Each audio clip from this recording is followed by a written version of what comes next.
કાગળમાંથી જ કોઈ એક આકાર બનાવી લઈ અને એને આપણે સળગાવવાનો પ્રયત્ન કરીએ. એટલે કે અહીંયા આપણી પાસે જો એક ચાની પ્યાલી છે. હવે એ શેમાંથી બનેલી તો એ પણ કાગળમાંથી જ બનેલી, પણ મેં ખાલી શું કર્યું છે હવે અહીંયા તો કે ચાની પ્યાલીની અંદર ભરી દીધું છે શું? પાણી. તો હવે આપણે એ જોઈએ કે શું ચાની પ્યાલીની અંદર પાણી ભર્યા બાદ જો હું એને સળગાવું તો શું એ સળગે છે ખરી? તો મેં નીચે એની માટે મીણબત્તી ગોઠવેલી છે.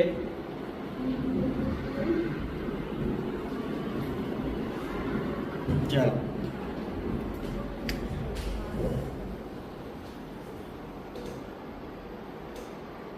જો આ મીણબત્તીની જ્યોત જે છે એ ચાની પ્યાલીને અડે છે. અડે છે?